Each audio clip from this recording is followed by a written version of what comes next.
നമസ്കാരം. മലയാളി വാർത്തയിലേക്ക് സ്വാഗതം. അധികാരം പോയതോടെ പിണറായിക്ക് ആ പഴയ പവറും ഇല്ല, വിലയും പോയി. തരം കിട്ടുമ്പോഴൊക്കെ കൂട്ടത്തിലുള്ളവർ എടുത്തിട്ട് താങ്ങുന്നുമുണ്ട്. പിണറായി വിജയന്റെ ധാർഷ്ട്യവും അഹങ്കാരവുമാണ് തോൽവിക്ക് കാരണമെന്ന് നേതാക്കൾ ഓരോരുത്തരായി വന്ന് പച്ചയ്ക്ക് പറയുന്നുണ്ട്. മുതിർന്ന നേതാക്കൾ എല്ലാവരും പിണറായിക്കെതിരെ തിരിഞ്ഞു കഴിഞ്ഞിരിക്കുകയാണ്. അവർക്കൊരേ ഒരു ആവശ്യമേ ഉള്ളൂ: പിണറായി വിജയനും MV ഗോവിന്ദനും നേതൃസ്ഥാനത്ത് നിന്ന് മാറി നിൽക്കണം. എന്നാൽ ഇപ്പോഴും ഇരുവരും ആ കസേരയിൽ അള്ളിപ്പിടിച്ചിങ്ങനെ കിടക്കുകയാണ്. എന്നാൽ പിണറായി വിജയൻ വെട്ടിച്ചിതറിച്ച ചിലരുണ്ടല്ലോ, അവരെല്ലാവരും ഇപ്പോൾ മുറി കൂടി പുറത്തേക്ക് വന്നിരിക്കുകയാണ്. അവർ പിണറായിക്ക് നേരെ വിരൽ ചൂണ്ടുന്നു, വിരൽ ചൂണ്ടി സംസാരിക്കുന്നു. മുൻപൊക്കെ പിണറായിക്ക് നേരെ ആരും ഒരക്ഷരം പറയാൻ പോലും ധൈര്യപ്പെടില്ലായിരുന്നു. മുഖ്യമന്ത്രി ആയിരുന്ന കാലഘട്ടത്തിലൊക്കെ എതിർപ്പുകൾ പല വഴിക്ക് പല നേതാക്കൾക്കുണ്ടായിരുന്നു. എന്നാൽ അവരതൊക്കെ കടിച്ചു പിടിച്ച് നിൽക്കുകയായിരുന്നു. എന്നാൽ ഇപ്പോൾ അങ്ങനെ കടിച്ചു പിടിച്ച് നിൽക്കേണ്ട കാര്യമില്ല. പറയാനുള്ളതൊക്കെ മുഖത്ത് നോക്കി പറയും എന്നുള്ള ഒരു ആർജവം നേതാക്കൾക്ക് വന്നിട്ടുണ്ട്. AN ഷംസീർ, അതായത് മുൻ സ്പീക്കർ, CPMന്റെ നേതാവ്, രംഗത്തേക്ക് വന്ന് പിണറായിക്കെതിരെ ഒരു വെടി പൊട്ടിച്ചിട്ടുണ്ട്. പിണറായി വിജയൻ വെട്ടിച്ചിതറിച്ചവരിൽ പ്രധാനിയാണ് AN ഷംസീർ. മരുമകന്റെ മുന്നോട്ടുള്ള യാത്രയ്ക്ക് ഒരു വിലങ്ങ് തടിയായി പിണറായി കണ്ട AN ഷംസീറിനെ ഒരു പദവിയും കൊടുക്കാതെ, തെരഞ്ഞെടുപ്പിൽ സീറ്റ് പോലും കൊടുക്കാതെ പാടെ മാറ്റി നിർത്തുകയായിരുന്നു. അതിൻ്റെ ചൊരുക്ക് നല്ലതുപോലെ ഷംസീറിന് റിയാസിനോടും പിണറായി വിജയനോടുമുണ്ട്. തൻ്റെ രാഷ്ട്രീയ ഭാവി ഇല്ലാതാക്കിയത് അമ്മായിയപ്പനും മരുമകനും ചേർന്നാണ് എന്ന് ഷംസീറിന് നന്നായിട്ട് അറിയാം. എന്തായാലും ഷംസീർ ഇപ്പോൾ ചിലതൊക്കെ പച്ചയ്ക്ക് പറഞ്ഞിട്ടുണ്ട്. അത് പിണറായിക്കിട്ടുള്ള നല്ല ഒന്നാം തരം കൊട്ടാണ്. പിണറായിയുടെയും മരുമോന്റെയും ഒക്കെ കാലം കഴിഞ്ഞു എന്നുകൂടി പറഞ്ഞു വെക്കുകയാണ് ഷംസീർ.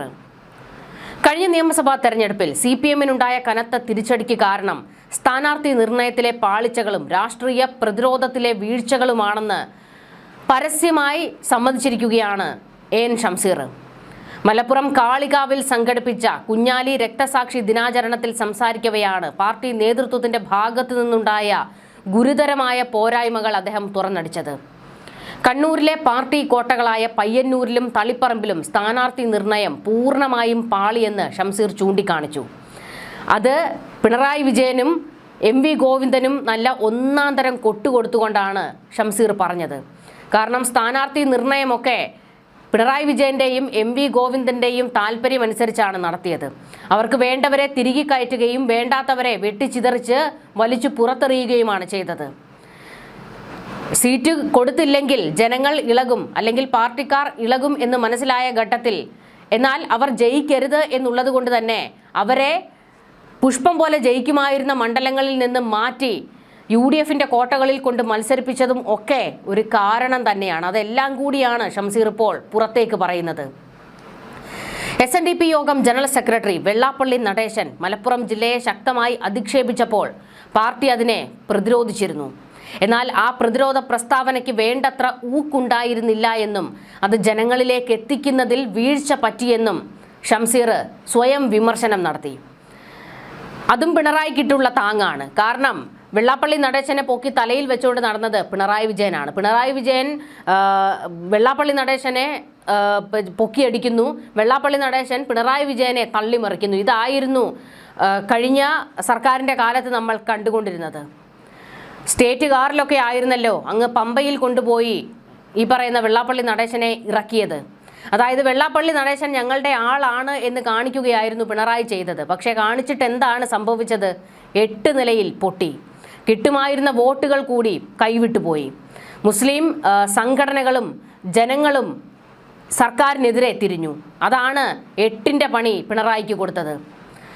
സർക്കാരിൻ്റെ നേതൃത്വത്തിൽ നടന്ന അയ്യപ്പ സംഗമത്തെ ചൊല്ലിയും ഷംസീർ പ്രതികരിച്ചു. അയ്യപ്പ സംഗമം CPMന്റേതായിരുന്നില്ലെങ്കിലും അത് സർക്കാർ നടത്തിയത് തന്നെയാണ് എന്ന രീതിയിൽ പ്രചരിപ്പിക്കപ്പെട്ടു.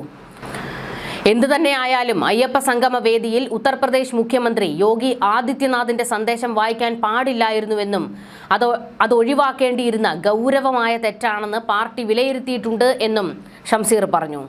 ഈ അയ്യപ്പ സംഗമം സർക്കാരിന്റെ പരിപാടിയാണ് എന്ന് വ്യാഖ്യാനിക്കപ്പെട്ടു എന്ന് ഷംസീർ ഇപ്പോൾ പറയുമ്പോൾ അതും പിണറായിക്ക് നല്ല ഒന്നാം തരം അടി കൊടുക്കുന്നതാണ്. കാരണം ഇത് ദേവസ്വം ബോർഡിന്റെ പരിപാടി ആയിരുന്നു എന്ന് പറഞ്ഞിട്ട് പോലും ദേവസ്വം ബോർഡിനെ ഈ പറയുന്ന അയ്യപ്പ സംഗമത്തിന്റെ ഫ്ലെക്സിൽ എവിടെയും കാണാനുണ്ടായിരുന്നില്ല. പിണറായി വിജയന്റെ തല, പിണറായി വിജയന്റെ ഫുൾ ഫിഗർ, ഒപ്പം വെള്ളാപ്പള്ളി നടേശനും.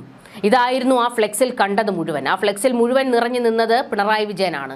അയ്യപ്പനെ പോലും ഫ്ലെക്സിൽ ഉണ്ടായിരുന്നില്ല. അയ്യപ്പ സംഗമമാണ് നടത്തിയത്. ഇത് കൂടാതെ ആ വേദിയിൽ ഉണ്ടായിരുന്നത് മുഴുവൻ സർക്കാരാണ്. ആ വേദിയിൽ നിറഞ്ഞു നിന്നതും സർക്കാരായിരുന്നു. അവിടെ എവിടെയായിരുന്നു ദേവസ്വം ബോർഡ് എന്നുള്ള ഒരു ചോദ്യം അന്ന് തന്നെ ജനങ്ങൾ ഉയർത്തിയതാണ്.